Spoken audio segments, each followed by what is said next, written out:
By the way, time. I got to get your thoughts on Kyle Shanahan. There's an awful lot of Yeah. criticism about Kyle Shanahan, Yeah, as as there there should always be. is.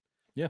The one thing I guess I don't want to hear about this year is I don't want to hear about the injuries. Like, don't Mhm. tell me about the injuries because the 49ers have 14 players and $36 million of players on the IR. The Lions have 19 players and $52 million worth of cap on the IR. So, you know, you're not the most hurt team. The injuries are not the reason this season was derailed.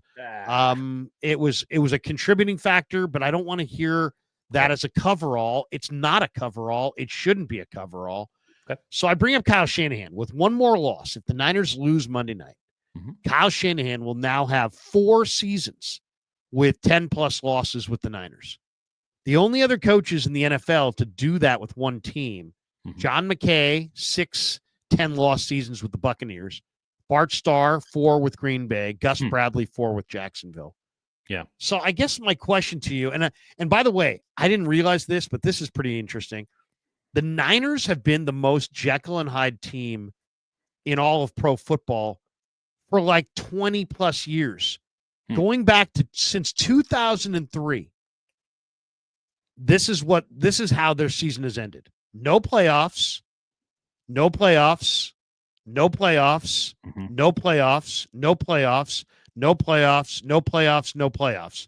That's 1, 2, 3, 4, 5, 6, 7, 8 years of no playoffs.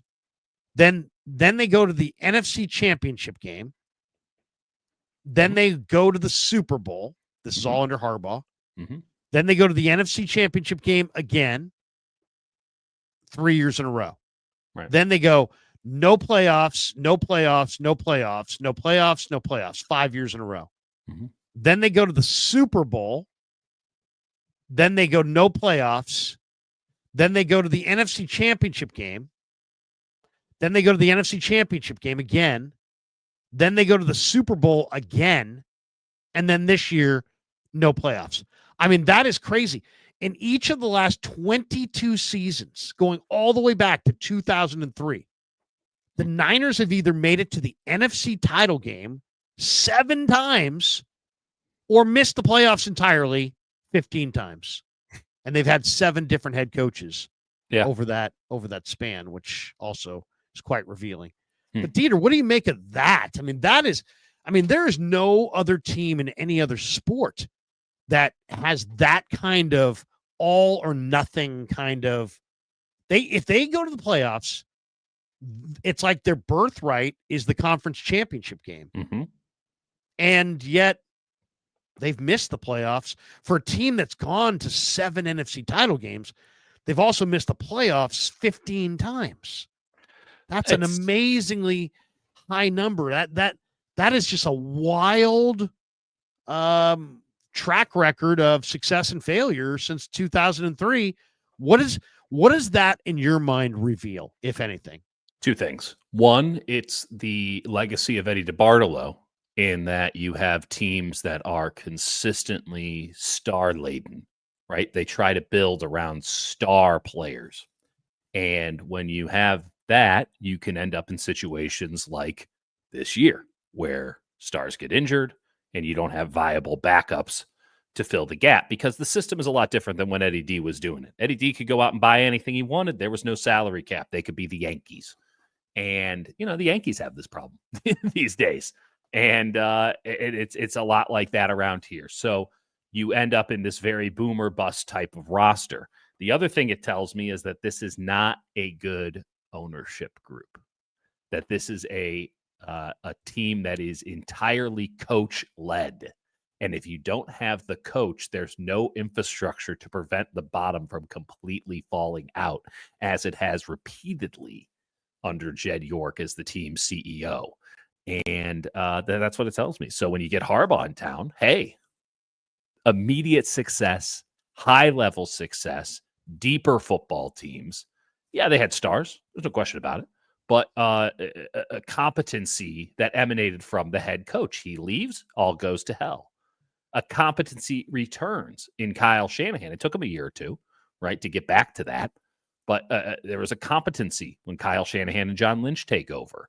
and you see it, but they still have this, and frankly, they made the mistake this year of trying to push it one more year when the writing was on the wall that last year was in fact the last hurrah with the core that they had, and that they needed to do more modification going into this year. And instead they felt like they were so close, it would be an error to break it up and not give it another shot. And this is what they got with that other shot. Now they got to do 2 off seasons in one. That's an error of commission as opposed to an error of omission, even though they didn't really do anything. They made the conscious decision, knowing the risks. I would hope they knew the risks to run it back. But ultimately, it's about the head coach coming in, and they create the infrastructure of competency. It's almost the exact opposite with like a team like the Philadelphia Eagles or the Green Bay Packers, right? It's not to say that Matt LaFleur is not a great head coach. He is.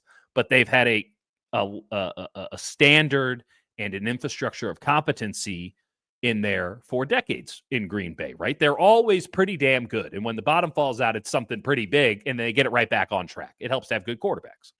The Eagles, right? Howie Roseman, Jeffrey Lurie, like there is a system of competency there. They can run through head coaches with ease, right? And Nick Sirianni is not even doing anything on that squad. Big Dom might as well be the head coach.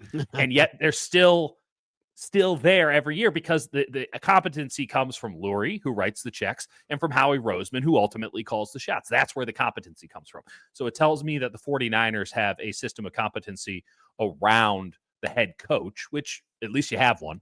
I mean, a lot of teams don't have any system of competency, and that it's not a structured ownership group because they're entirely dependent on having the right guy at the right time to do the job. So it's history informing the present, in that the standard with the San Francisco 49ers is that this is showtime. This is big time. This is Yankees football, right? In a way, even though there was a Yankees team in football. Like this is, you got to have big names, big stars.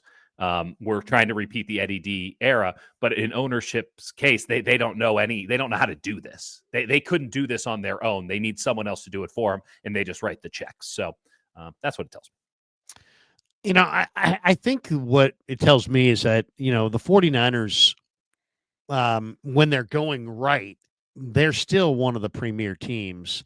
No doubt. But when they're not going right, they're they're not even good enough to make the playoffs, and they've had a lot of adversity and a lot of injuries along the way as well. Mm-hmm. But it is interesting. It's like when they get to the playoffs, they probably are one of the teams that nobody wants to play for that reason. And if they don't make it to the playoffs, it's in the years where they're not going to win, when they have no chance to win, they don't even tease you with like, well, hey, we're going to the playoffs and we're going to duck out. Now, they go to the playoffs, they're in it, and they could win it all. But then there's going to be years where they don't go to the